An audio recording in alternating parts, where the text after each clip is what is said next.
Hi, and welcome to another edition of Ideas at Work and Beyond. My name is Al Robinson. I'm going to be your host, and I'm also the writer for Hat City Blog, and as of now, I'm also a writer for the Danbury News-Times, so you'll be seeing my blog postings on the News-Times website, as well as Hat City Blog, so you can be able to see me all over the place. But tonight, our show is going to be on political fundraisers that are happening this week. On Monday night, the Democrats in Connecticut held what's called the Jefferson Jackson Bailey fundraiser, and they had as their keynote speaker the governor for the state of Montana, Brian Schweitzer, and down in somewhere tonight, the Republicans are having their fundraiser, which is called the Prescott-Bush Dinner, and their guest is the former Speaker of the House, Newt Gingrich, and Marty Heiser is actually down there today, and throughout the show he's going to be calling in, providing interviews with some of the Republicans down there, and I did some video footage up in Hartford on Monday at the Jefferson Jackson Bailey Dinner, and I was able to grab hold of Senator Chris Dodd, also State Representative Jason Bartlett, Chairwoman of the Democratic Party Nancy DiNardo, as well as a few other people, and we're going to bring some footage from that fundraiser on the show later on. But since we've got a full hour here, we'll be running a lot of videos, and we'll be doing some phone interviews. We'll be doing a lot of stuff tonight. But before we get on to that, I wanted to touch on a little bit of some city matters, because there's been a lot of developments happening here in Danbury. The City Hall has been abuzz with some controversy surrounding the trip that was done by the school board down to Arizona. And unfortunately, I'm not going to be able to show some of the video footage from the Common Council meeting, as well as comments from the Common Council members, as well as the mayor, in regards to that episode that happened in Arizona. But if you want to, you can always go to Hat City Blog, and you can get all that footage that's happening there, because it is somewhat explosive. And there's some other stuff that's been going on in this area that's not been reported in the News-Times that I just want to touch on real quickly. So, before I talk about it, I'll have to give you some background information. This pertains to the city's charter and a possible violation of state statute. But before that, before I get into this, we'll have to go back to some video. So if the people in the back room are ready, I want to show you some footage from the charter revision meeting when the city clerk presented her case towards the charter pertaining to some of her job responsibilities. And in this video clip right here, you're going to see the city clerk talk about publishing of public notices in the newspapers. So without further ado, can we just run to that video clip?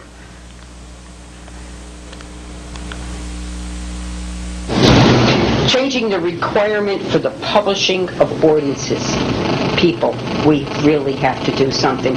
I just went down and I checked with Chick, and just between my office and the Planning Commission, Planning Department, I have spent, within the 2 years, $26,000. They have spent $56,000. That's not to say about what the town clerk spends, what the legal. This is absolutely ludicrous to be publishing these ordinances in our newspaper. The only people that are benefiting is the News-Times.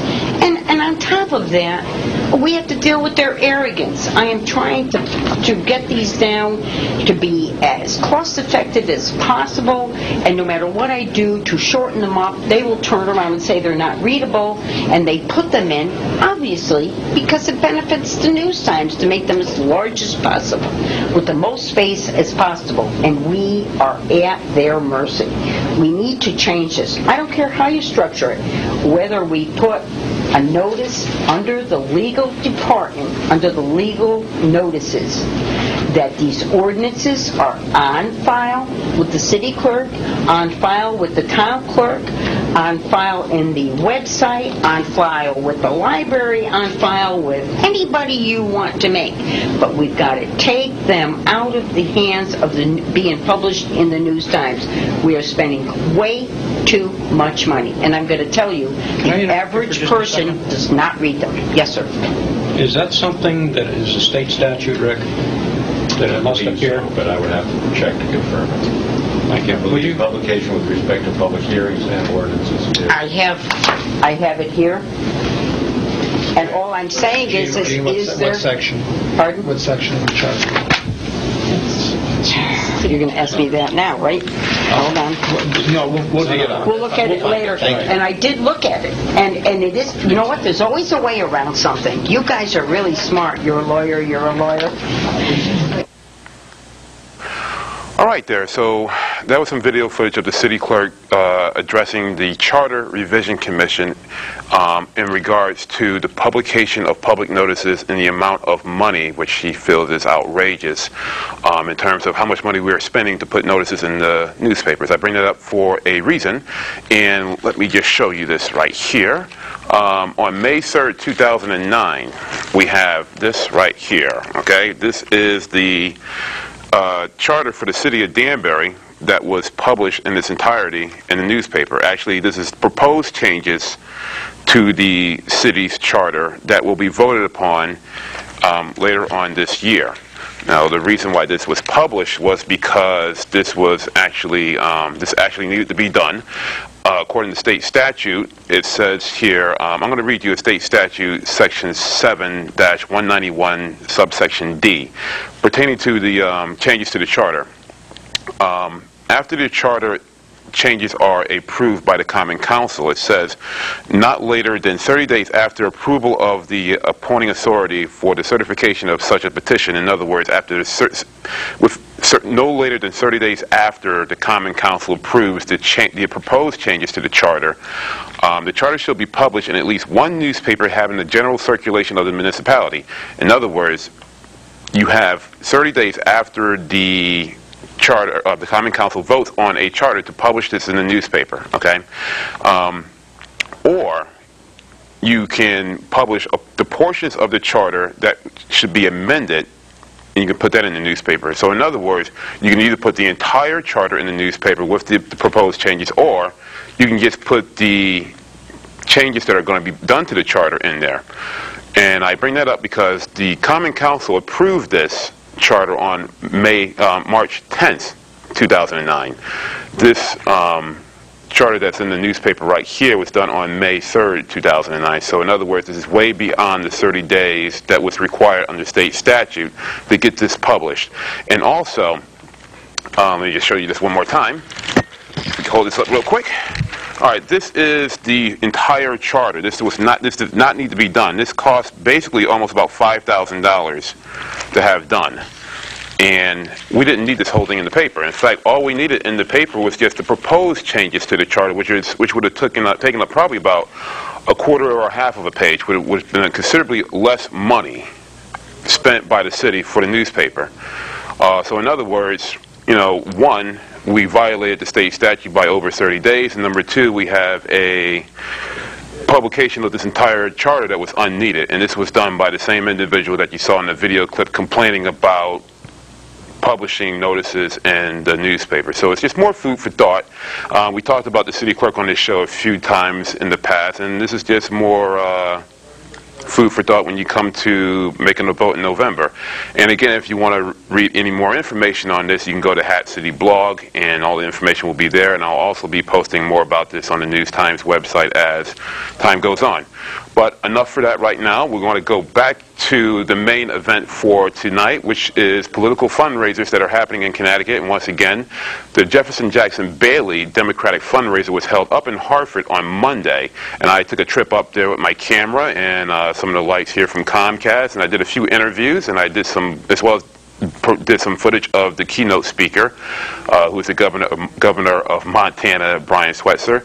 So right now we're going to run some footage of the stuff I caught up there, and when we come back, we'll do a couple of quick public service announcements, and hopefully we'll be able to get in contact with Marty, who's at the Republican fundraiser, which is called the Prescott Bush fundraiser, and we can get some interviews from him. So without further ado, here is the video from the Jefferson Jackson Bailey dinner, and I'll see you when we come back.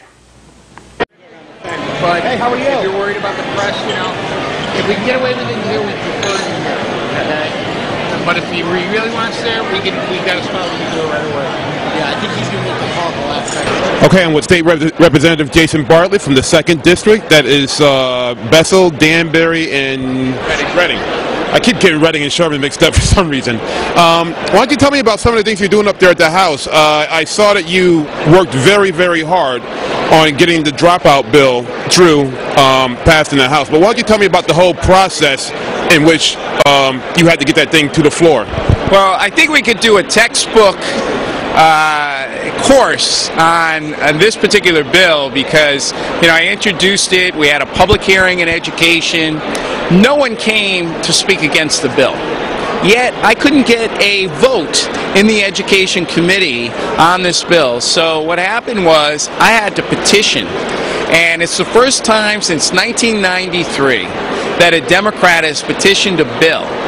And what that means is I get an automatic vote, or we, as the people, get an automatic vote on this particular bill, raising the age for dropouts. And I had to get 76 Democrats to agree with me that the process should move forward in terms of discussing the dropout age and the whole issue of dropouts in the state of Connecticut. And we did get our 76 votes. We went back to the Education Committee. They still prevented a vote.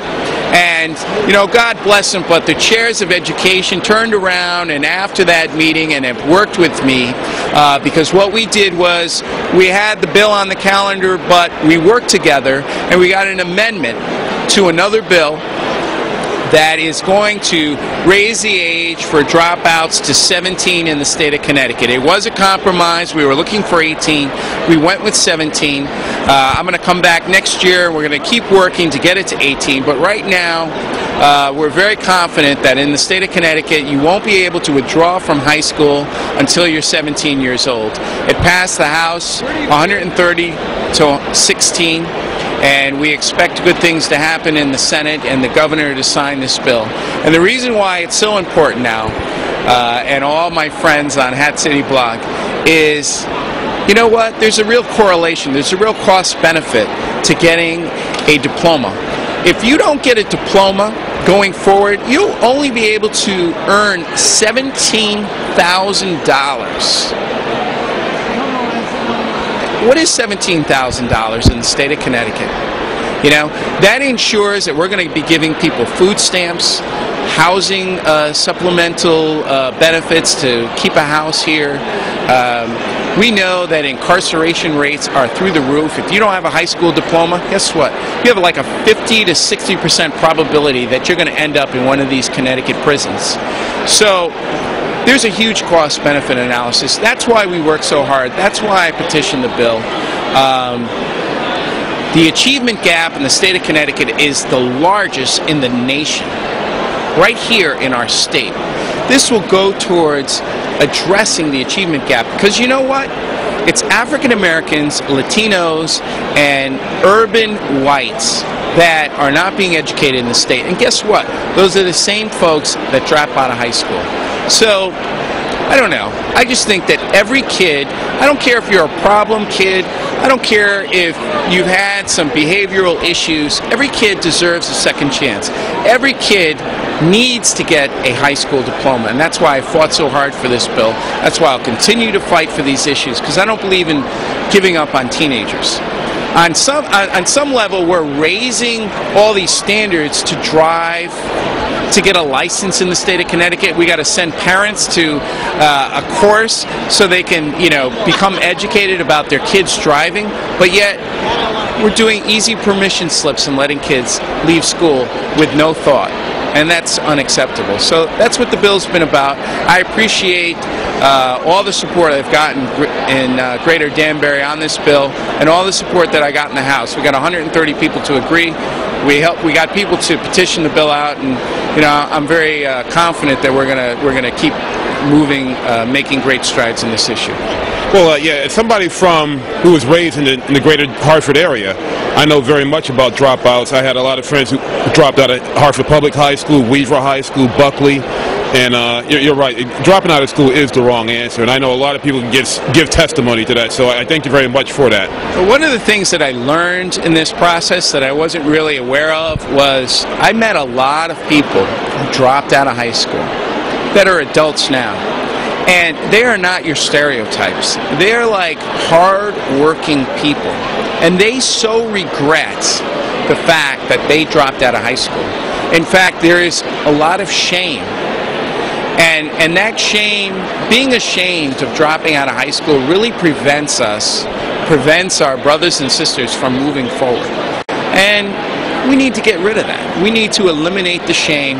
We need to have more conversations with our young people and say, you know what, you have to do this if you want to survive in our society. If you want to be able to make the dollar to provide for your children and to be independent and to make something of yourself, you need to have a high school diploma, and that's really what it's all been about. One more quick thing. I want to touch on Lyme disease for a second, because I did follow you during your interesting campaign, and you brought up Lyme disease as one of your crusades. And I just want to find out how that's going in the Capitol right now. Where does that bill stand? Well, we're only waiting for the governor's signature at this point. It has been unanimous in the House and unanimous in the Senate. You mentioned in my last campaign, they say, Bartley, you couldn't get it done on Lyme disease. But you know what? We've been able to educate a lot of legislators, a lot of senators, and quite frankly, I've sat down with the governor's staff, and I think we're going to have a bill. And basically, you know what? We're #1 in the country in terms of the incidence of folks with Lyme disease. You can go out in your backyard right now and unfortunately come back into your house and actually get bit by a tick. And, you know, my good colleague, hopefully he doesn't mind me mentioning this, but Representative Liddy, the day that it passed the Senate, was diagnosed with Lyme disease. He had a big rash in the back of his leg, and he was in serious pain. And what this bill does is it guarantees Representative Liddy and every other person who unfortunately finds himself diagnosed with Lyme disease, it guarantees that they may be able to get more than 30 days of antibiotics. And in the state of Connecticut, the Department of Health is biased towards doctors that will only prescribe 1 month of antibiotics. But if you get bit and you don't show evidence that you got bit and it stays in your system, hey folks, Lyme disease mimics syphilis. It affects your brain. It affects, you know, all your joints. It is a deadly disease. And so maybe more than 30 days is required. And unfortunately, there's 2 standards of care, and one set of doctors says you can only have 30 days, and another says, oh no, you may need more. And what this bill does, it allows you to get more than 30 days of antibiotics. It guarantees medical access to doctors that are Lyme literate. And I'm very proud of my colleagues for voting for this and moving this bill forward, and I'm very confident the governor will sign it. Okay. Well, I'm sure the First Selectman of Bethel will send you a thank you note for all the hard work you're doing up here. Well, thank you very much for your time. I'll let you get back to the festivities, and I appreciate you taking the time to talk to us today. I appreciate you coming out here and talking about all these issues and keeping the people informed. Thanks. All right. Thank you very much. Okay, I'm standing here with Senator McDonald. How's everything going here today? You know, this is a great opportunity for Democrats to come together, to rejuvenate, and to move the party forward. We've had some great victories over the last couple of years, but the best thing that we have tonight is energy that's going to propel us forward for 2010 to make sure that Chris Dodd is reelected to the United States Senate, Jim Himes to the United States Congress, and in my personal opinion, to elect Dan Malloy as the next governor of the state of Connecticut. Great. Well, let's talk about some stuff that's happening up at the state capitol right now. Number one, the budget. I'm hearing, from what I'm seeing there at the Capitol, we have a situation where the Republicans are putting forth a budget that's at $8 billion. The Democrats have one that's at 8.7, and the governor has one that's at 6, which is it's wrong. Why can't all parties involved just work with the same numbers from one source? Let's say OFA or OPM. And that's exactly what we've tried to do with the governor. The governor continues to resist being truthful about the budget deficit that we face in the state of Connecticut. That's why we advanced legislation this session, which would require her to reconcile her numbers with the nonpartisan Office of Fiscal Analysis. We put that on her desk. We're going to hopefully override any veto that she has of that legislation. But the bigger issue is that we have to acknowledge the full scope of the problem we have. We can't move Connecticut forward. We can't dig ourselves out of this hole until we actually acknowledge how big the hole is. Like, I can't understand why the Republicans, for instance, would say they have a no tax increase budget when it's based off of $8 billion. You still have like $700 million you still have to make up. So it doesn't seem like they're being quite honest in terms of the real impact of this budget. I don't think that they are moving the debate forward. The reality is, even with the governor's most recent budget proposal, she's borrowing basically $2 billion and securitizing other assets of the state of Connecticut. That's not helping the debate. That's not moving us forward. The fact of the matter is that we've got a problem. We all have to share in that problem. There are going to be very painful cuts, but we're going to also have to address revenues. There's no doubt about it. And at the end of the day, she's going to actually have to come to the table and acknowledge the full scope and breadth of the problem. I want to change into another topic real fast. I know the death penalty abolishment just came forward. It was just passed in both chambers. Do you think the governor should sign the bill? Oh, there's no doubt. There's no doubt. There's no doubt that the death penalty is not a deterrent to crime. We know that it's racially disparate in its implementation, and the fact is that that it's really not helpful to the victims and their families. The families of these victims go through decades of court hearings that are never going to come to a closure. We need to send these heinous criminals to prison with life in prison without possibility of release. To bring finality to this. And the fact is that the governor needs to listen to the Catholic bishops and the other people of faith in the state of Connecticut who want to abolish the death penalty, to join 15 other states who have abolished it, and to move our state forward, not to measure ourselves by the standards of Texas or Louisiana or many third world nations. Well, I won't hold you up. I know the festivities are getting started. Thank you very much for taking time to talk to the My Left Nutmeg community, and I hope to hear from you again soon. Oh, it's great to be here. Thanks for having me. You know, in Washington, D.C., they debate big issues. And of course, over the last few years, one of the issues they've talked about is immigration. And I'm probably going to take a position that's not popular with everybody, but I'm just going to kind of tell you a story. You know, for those of you who are history buffs, you know that we kind of have a rise and an ebb and a flow of this immigration from time to time. In fact, during the last century, 1860 through about 1895, there was a political party called the Know Nothing Party. You ever heard about them? Know Nothing Party? They actually had members of Congress, ran people for president. They were dedicated to keeping this country pure. Now, they knew that there were going to be people coming from Europe, new immigrants, but they just wanted to make sure that those immigrants that came were, well, you know, white and Protestant. They didn't want a bunch of, you know, Jews and Catholics and other folks showing up. By the turn of the century, they'd kind of evolved into the KKK, true story, political party. And, but, you know, around the turn of the century out west, they increased the ability to homestead from 160 to 320 acres. And so a large number of European immigrants were coming to the west to find their piece of land. And around that time, we were allowing people to come from Europe in unlimited numbers. If you were European and Protestant, all you had to do was apply and you could get on the boat and be an American. But if you were Catholic, read Irish or Italian, if you were Jewish, it was a lottery system. Now I'm going to tell you a story about Mary Beth Friel from County Donegal in Ireland. She was one of those very lucky people, and her number was drawn. And Mary Beth, 19 years old, said goodbye to all of her family and friends, because when you left Ireland in those days, you knew you would never see your family, you would never see your friends again, but you would have that opportunity to come to America. Now, just 2 weeks before Mary Beth got on that boat, a young man proposed marriage. And she decided to stay.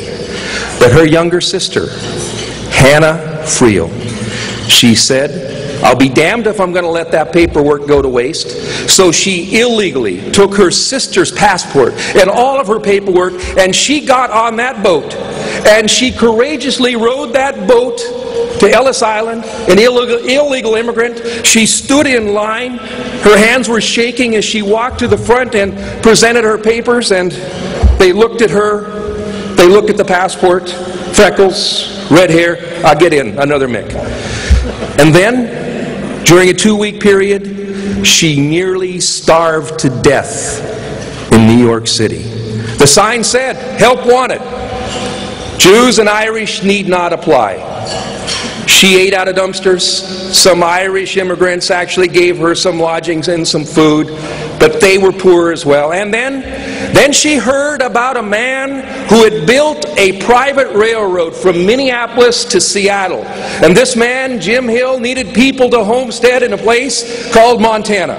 So she got on that boxcar. Now, she grew up on a farm in Donegal, and she thought it'd be better to starve on a farm than to starve in the streets of New York City. So she got on a boxcar. She rode it all the way to the prairie of Montana. She got off of that train and she walked 17 miles and staked out her claim to 320 acres of prairie. She planted wheat on that farm, 17 years old, an illegal immigrant, and later, after she proved her homestead up and owned that land, she married another Irish immigrant, and between the two of them, they raised a family of 5 on the prairie in Montana. Now, I've been hearing out of Washington, D.C., last year they were saying, if you arrived here illegally, remember that? If you arrived here illegally, even if you're a good citizen, even if you've been paying your taxes, you got to go back to wherever you came from and wait in line until it's your time to come here legally. On that basis, you would send the governor of Montana back to County Donegal in Ireland. Hannah Montana Friel was my grandmother. And by the way, how many of you came here with crowns on your head? What kind of paperwork do you think your grandparents and great-grandparents have? It is that story and 10 million more like it that make this the greatest country on the planet.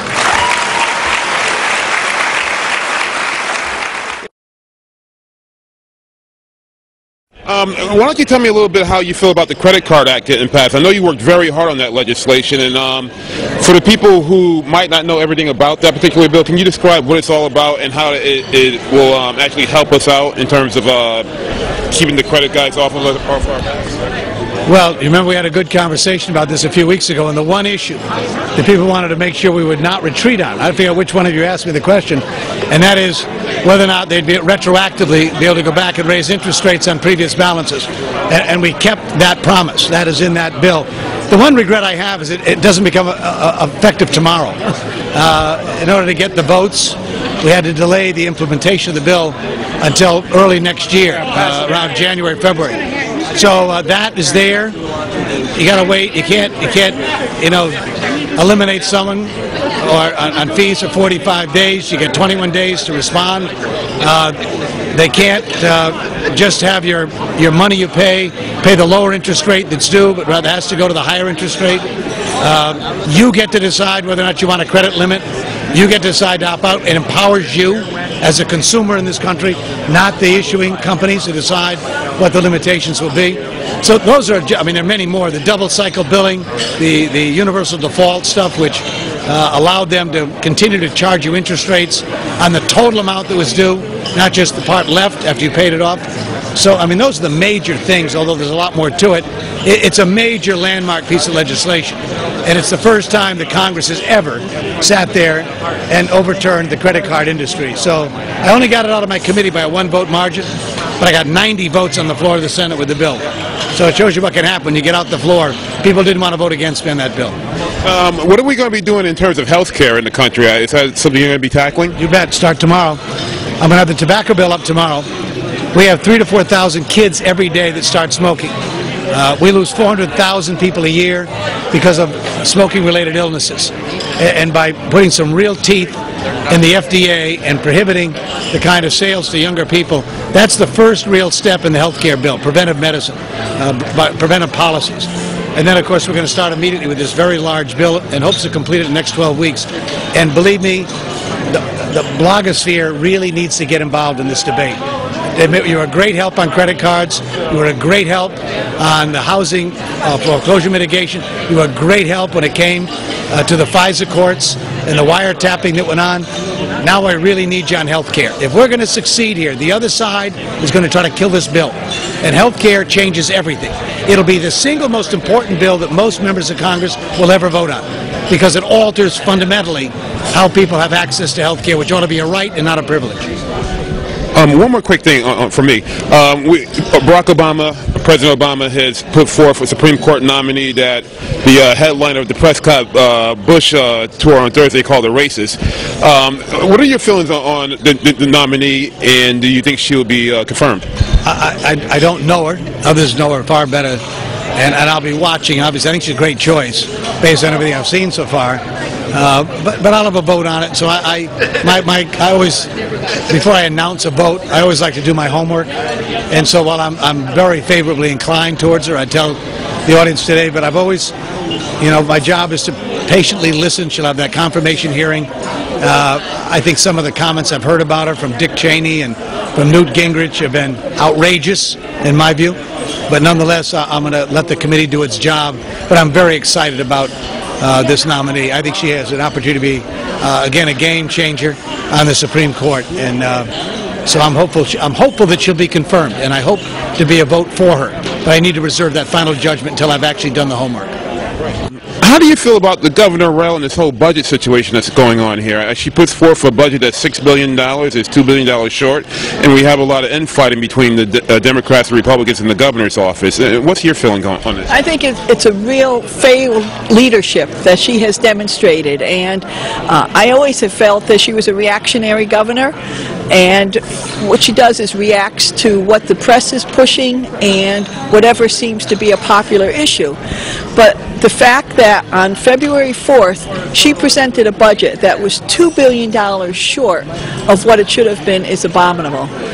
And I just can't believe that she continues to put forth a budget that does not balance. And it is not meeting the needs of the people. And what is she doing in this last budget? She's taking away jobs. She's taking away eyeglasses for poor children. I mean, the things that she is doing just so she can say she's not raising taxes is unconscionable. I mean, I'm just speechless about what she continues to do, and that she's not being called on it by the media all over the place, that they are letting her get away with what she is doing.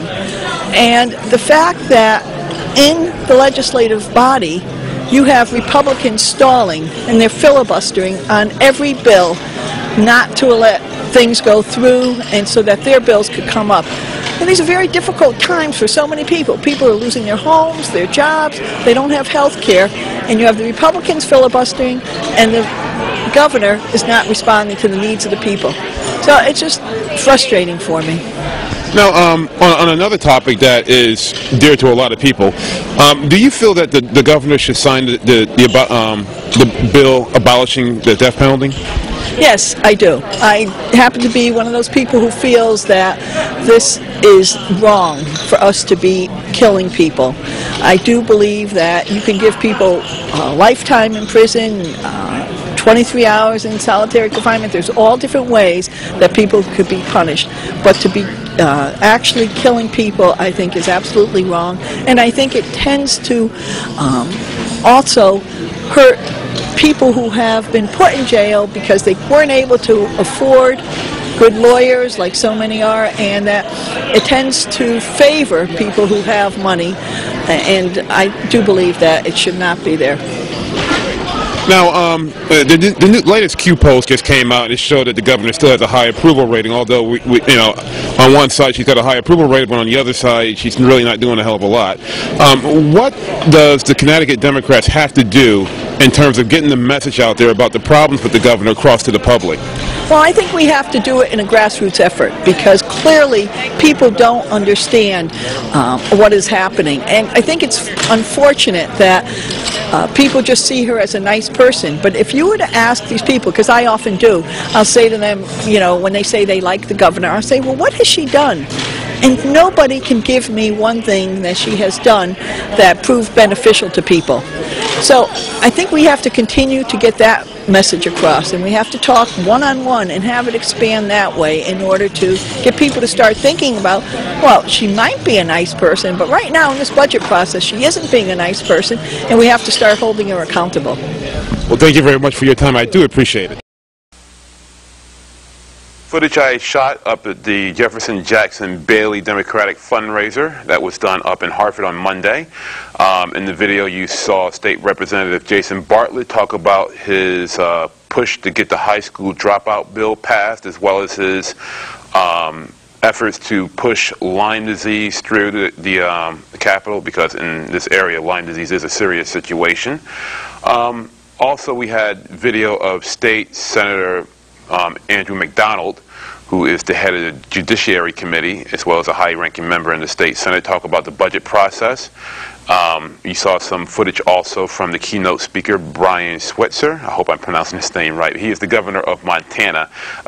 Interesting thing about him is that he is the first Democratic governor in the state of Montana in quite a long time. He had a very interesting speech. In fact, if you want to see that speech in its entirety, you can check it out on Hat City Blog. Also, you saw footage of Senator Chris Dodd. He was talking about the passage of the Credit Card Act bill. Basically, what the Credit Card Act bill is going to do for us, it's going to protect us from creditors in terms of them increasing the finance rate on your credit cards, and also will protect kids who are in college from getting solicited stuff from the creditors. As somebody who was in college who had a bunch of credit bills, I wish this act was in effect back when I was in school. And finally, we heard some words from the Democratic chairwoman of the party, Nancy DiNardo. She was talking about the budget process, which, if you've been watching the news, has been pretty ugly between the Democrats and the Republicans in the governor's office, as well as what the Democrats will need to do in order to beat a very popular governor next year, which is a daunting task. So that's the Democrat stuff, but also on the Republican side, we have Marty Heiser, who is down at the Prescott Bush fundraiser. And before the show started here, we got together and we did a couple of interviews. The first interview he did down there was with State Senator Tony Boucher. As everybody well knows, she is a frequent guest to the show. And in fact, she did a few interviews here when she was a state representative running for state senate against John Hartwell. Well, she won, and she had some comments to talk about pertaining to the state budget and where we stand at right now in the state. So without further ado, I'm going to go over to my little computer right here. I'm going to pull up the interview that Marty did with State Senator Tony Boucher. So without further ado, here is Marty. All right, we're here at the Prescott Bush dinner at the Marriott Hotel in Stamford, Connecticut. The feature speaker tonight is Newt Gingrich, but we're lucky enough to have State Senator Tony Boucher here. Tony, just a few thoughts on what's going on in Hartford. Why don't we have a budget, and are they going to raise taxes? Well, let me tell you, we have 7 towns in our district, and all 7 towns brought a budget to fruition.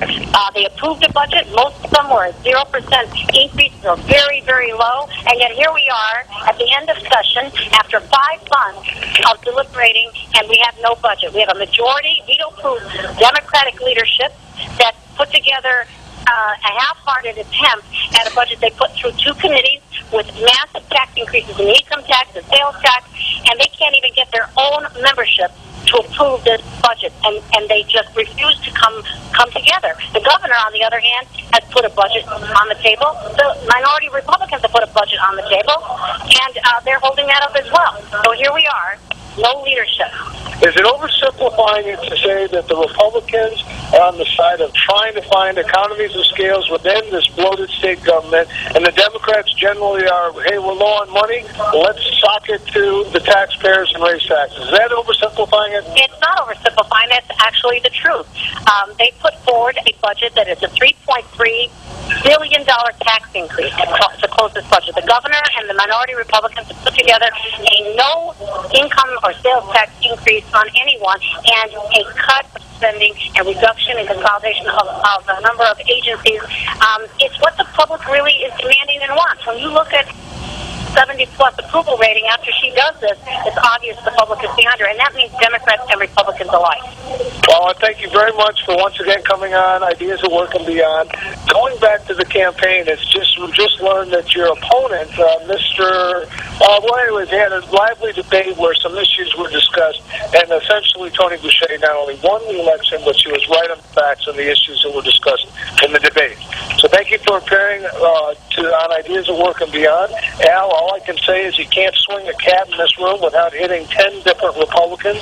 Newt Gingrich is here tonight. We've heard from Governor Jody Rell, the most popular governor in the country. Lieutenant Governor Fedeli just received an award. We also have Chris Healy, none of which we're going to be able to get on the show, but I'm going to try and call in the studio when Newt Gingrich is speaking. I might be able to get that on the air. This is Marty Heiser reporting, and back to you in the studio. Well, all right. Well, that was Mr. Heiser down there at the Prescott-Bush dinner with State Senator Tony Boucher.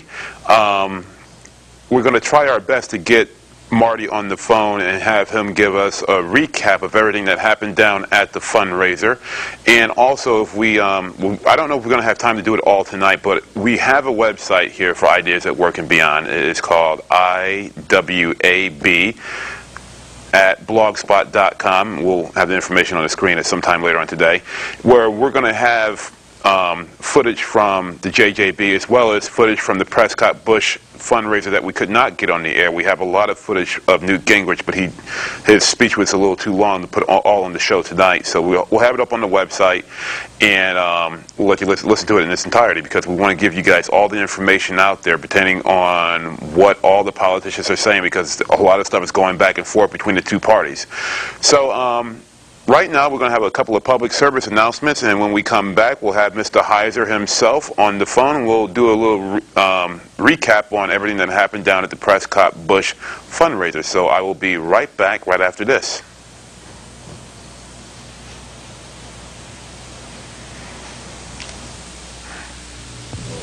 What will it take to warn you about the danger of radon gas? It's a threat in 1 out of every 15 homes. You can't see it, smell it, or taste it. So, many lung cancer victims never knew about this risk. A simple home test might have warned them. Don't ignore it. Protect your family and test your home today. Call 1-800-SOS-RADON. Homes with high radon levels can be fixed. We envy their style. We worship their beauty. And now we know their pretty little secrets. I can make you look taller or shorter, fatter or thinner. I can even make you look younger. Don't miss AMC's stylish new show, Hollywood Fashion Machine. A who's who of Hollywood glamour. They carved the image. Join us for an exclusive look at the style makers behind the stars on AMC's Hollywood Fashion Machine, Monday at 8 p.m. Eastern. To miss it just wouldn't be fashionable. Hello, I'm Veronica Stevenson, Junior Services Librarian at the Danbury Library. Introducing your child to books and to the joys of reading opens the door to a world of learning. We have a large collection of books and non-print materials that you and your child will enjoy reading together. With your free Danbury Library card, you can take home books, videos, and lots more to enrich your child's life. Please visit the Danbury Library and give your child the best gift you can give, the gift of lifelong learning.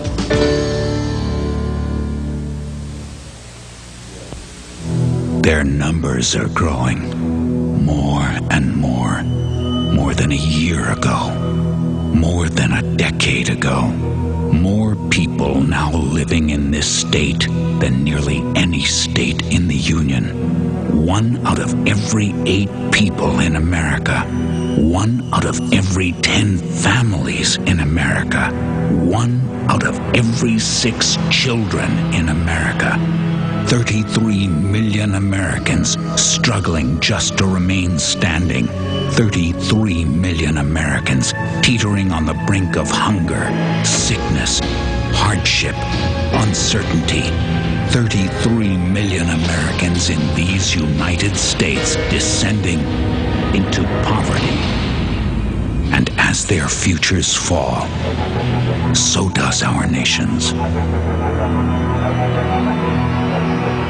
Okay, we're back. Welcome to Ideas at Work and Beyond. Again, my name is Al Robinson. I am the host for tonight. I'm also the man behind Hat City Blog, as well as one of the latest bloggers on the Danbury News Times. You can check me out in the News Times, or you can check me out on Hat City Blog. But enough about me. We have the man who was down at the big Republican shindig, Mr. Marty Heiser, on the line. Marty, are you there? Yes, I am, and I can report from the Prescott Bush dinner. I was at the Marriott Hotel in Stamford, Connecticut. I'm telling you, it was standing room only. It was a packed house. The group seemed very energized. You could not swing a cat in that room without hitting a who's who of Republican luminaries from Connecticut. Governor Rell was there. Lieutenant Governor Fedeli was there. He received an award. Chris Healy, the Connecticut chairman of the Republican committee, was there. And the keynote speaker was none other than former Speaker of the House, Newt Gingrich. And Newt talked about the Obama administration. As you can imagine, he was quite critical.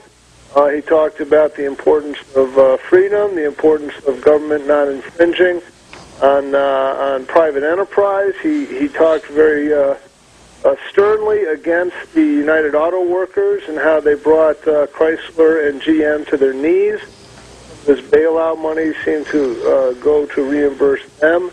And he was very critical of the teachers' union and the teachers' union in various towns. He talked about was Baltimore and Milwaukee, where there's a charter school that shows that underprivileged students can succeed, and that the teachers' union have made those number one place to attack because it's showing that underprivileged kids can succeed without the teachers involved. The other thing that Newt talked about in his speech was every county in the state of Connecticut voted against higher taxes and increased spending by their state government, even the county that represents them.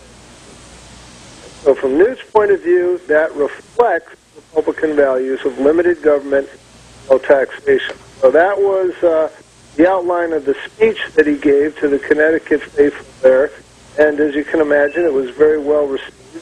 That's much what happened.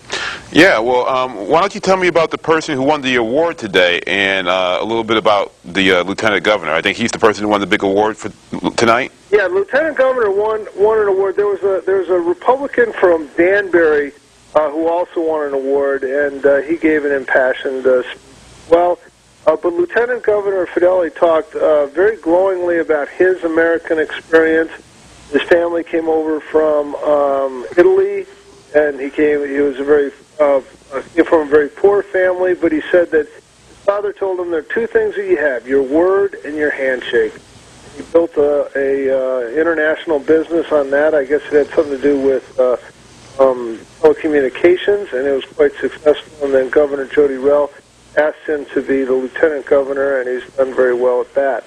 So he actually, at one point, when he was talking about his father and the influence his father had, became choked up, had to really pause to choke back the tears. Yeah, I heard that part. I didn't know if we were having a bad reception or not. I was trying to find out if there was something wrong with my cell phone because there was a huge pause there. Yeah, no, it was a rather touching moment. I think he just reflected about his father and his upbringing. You could tell he was very close to his father, and that he instilled in him the American dream of coming to America and allowing the pursuit of happiness, not the guarantee of happiness, but he really hoped that for the future as well. It was a very heartfelt speech.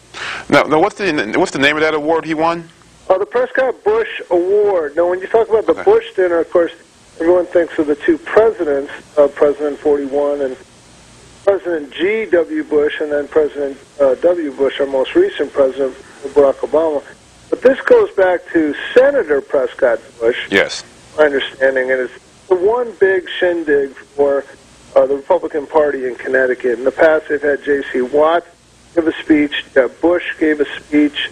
Those are two that come to mind, and it's a fun event. If frankly you like hanging out with a bunch of guys in blue blazers, well done. A lot of backslapping going on. Mick Foley was in the mix.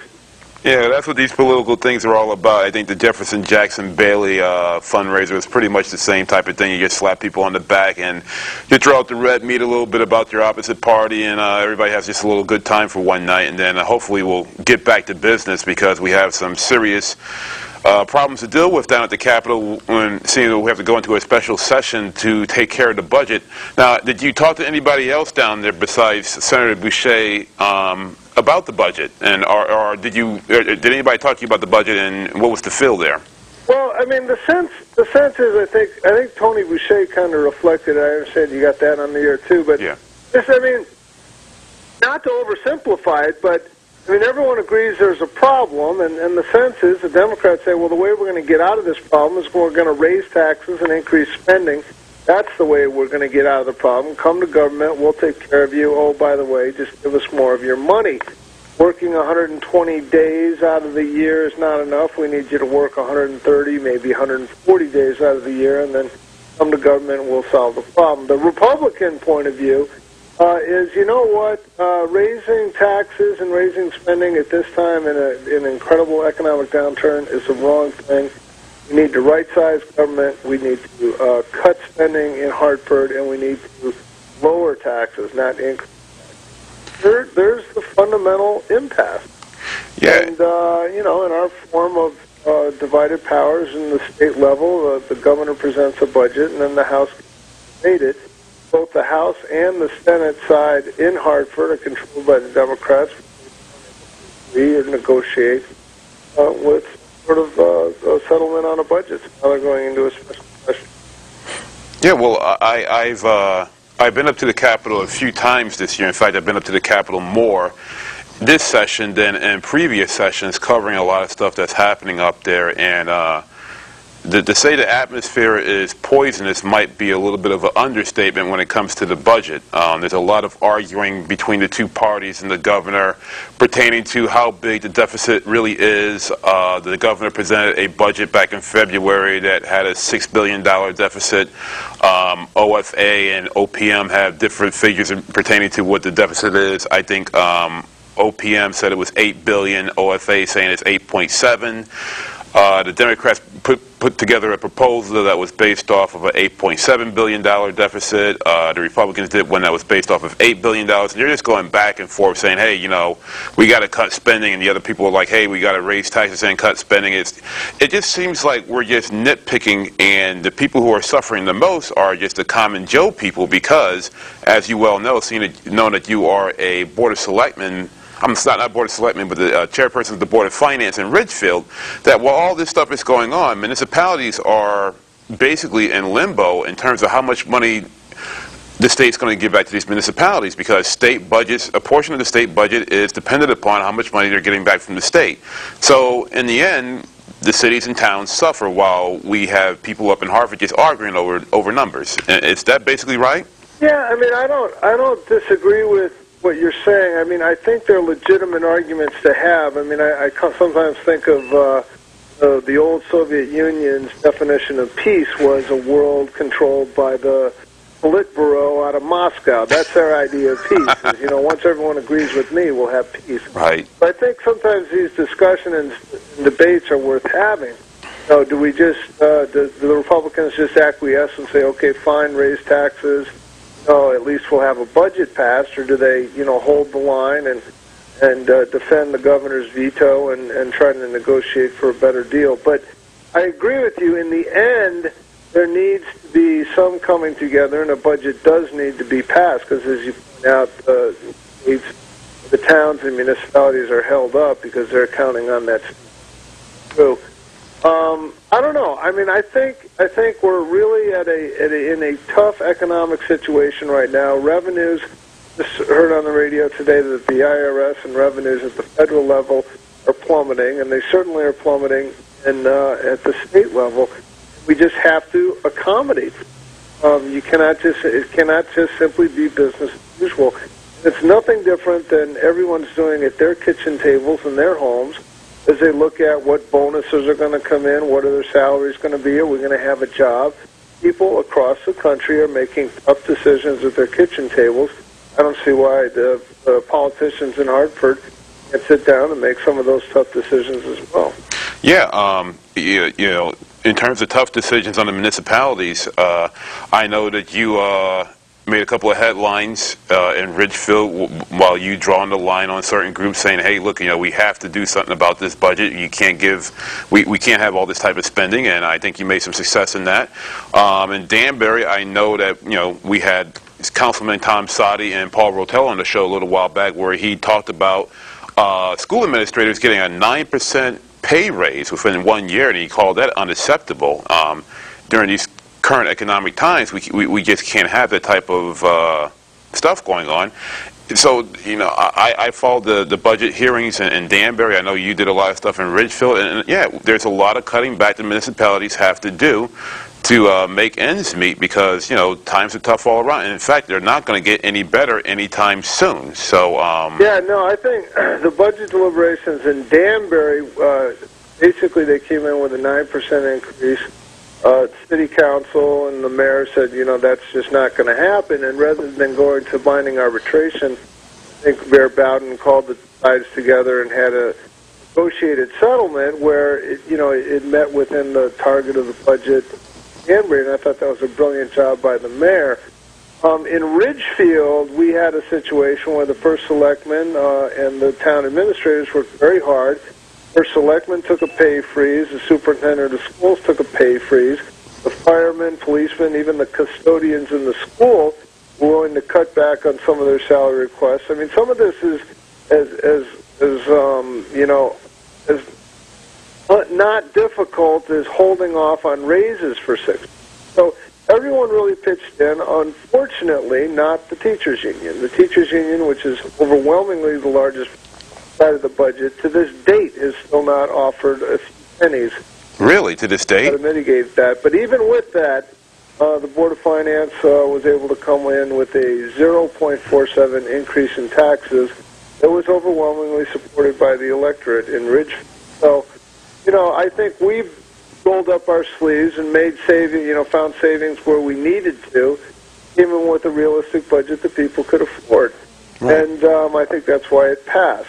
I think that's what they need to do in Hartford as well. Well, yeah, absolutely. And just for a little clarification here, the mayor of Danbury got together with the teachers and worked out an arrangement. Now, the 9% increase had to do with principals who are not teachers but actually school administrators. It's a little bit of a different situation that was done under binding arbitration, and that's still going on right now to this day. So, but we'll get together some other time and we'll talk about that. I'll show you some of the latest developments that hit the headlines in the News Times because let me tell you, Councilman Soddy's not very happy about what's going on right now, and hopefully we can get something worked out. But still, it's all about what's happening up in Hartford. We need these guys to get together and work for the common good of us here in the state of Connecticut and give us a budget that we can live with. But Marty, thank you very much for calling in. I do appreciate it. Sure. No, it was a fun night, and we'll see you next Thursday. All right. Look, that's it for today. Thank you very much for watching the show, people. Again, my name is Al Robinson. You can catch my writings on Hat City Blog as well as on the Danbury News Times. You should be seeing that up there pretty soon. And let's just say my writing's going to freak some people out. But again, thank you very much for watching Ideas of Working Beyond. My name is Al Robinson from Marty Heiser and the whole crew here. Thanks a lot for watching, and we'll see you next week. There's got to be a better place somewhere where a man can more than just survive. 'Cause here there ain't nothing happening at all. Say goodbye to the harbor lights. There's just no reason to stay anymore. Nothing to lose and nothing to gain. So I'll just be